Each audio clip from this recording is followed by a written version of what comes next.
more buyers, more problems. Every real estate market has its challenges.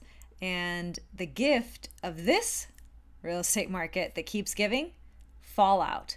Almost 15% of home sales are canceling mid-escrow right now, and it has broader implications for the entire real estate market. So let's get into it.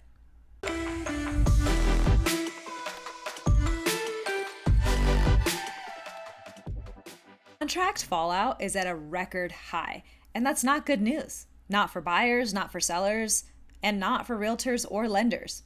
We've been talking about an increase in buyer power as the market shifted away from a seller's favor.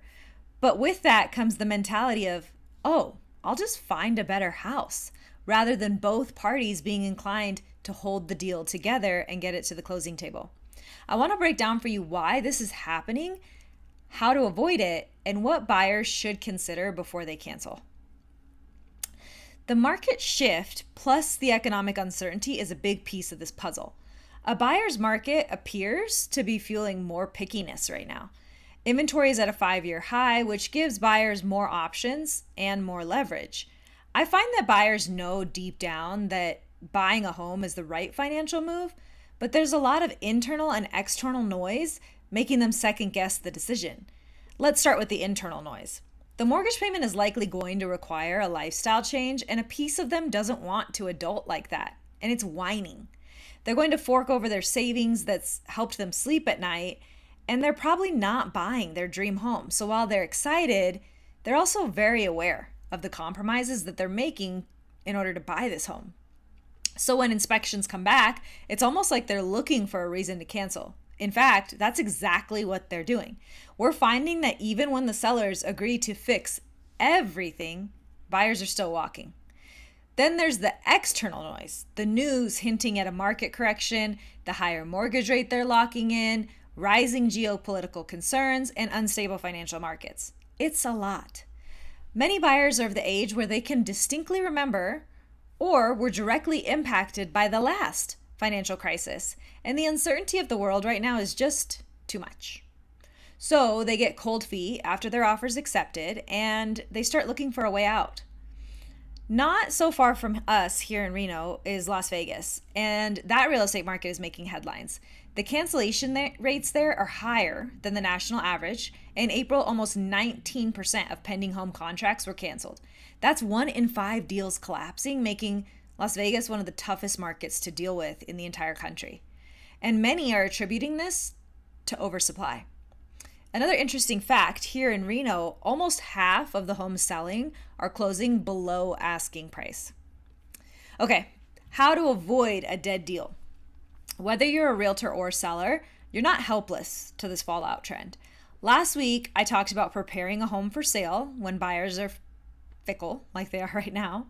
I have a few more tips, but first, there is something you have to keep in mind.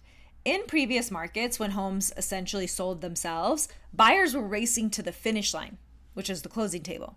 Now that we know buyers are looking for a way out more so than they're looking for a path to closing, sellers and their realtors have to plan ahead for this. A couple conversations up front go a really long way. Realtors on both sides should be preparing their clients for inspections. In reality, every step of the process should be reviewed and planned for in advance. I do this with my clients, so when they get their initial loan disclosures, it's more of a review of old information that has been gone over, interpreted, analyzed, played back, and run through one more time. There's no payment shock or cash to close scaries. I can literally say in response to every one of their questions, remember, we talked about this? I want them to feel like, oh yeah, I was told I was going to be apprehensive at this stage. That way they know that the feeling they're getting, it speaks to their financial responsibility. It's not their gut instinct telling them to run. When the inspection report comes back, if a realtor has done their job preparing the client, then it would be just another time to say, remember, we talked about this, how overwhelming this report was going to be, but that's how it's designed. That's the purpose it serves. And we talked about the options that you would have right now. So let's get into those. Here's a little extra advice too. Those contingent buyers, they're the real deal, guys. They aren't looking for a way out of the deal because they will be homeless. They already sold their house. And they also know what it feels like to be a seller. They're actually going through this on the other side right now. And along those same lines, maybe think twice about that cash buyer who hasn't even seen the property in person yet and whose assets are taking quite the hit in financial markets right now. For my buyers out there are certainly reasons to cancel, and I love that you are protected by your contingency periods. You absolutely should do your due diligence, and I never ever want you to close on a ticking time bomb. I also want you to be aware this purchase is an investment, so you have to analyze the numbers too. It's not just about the aesthetics of the home, it's about your amortization and appreciation gains. And the longer you wait to get into the market, the more you miss out on those opportunities.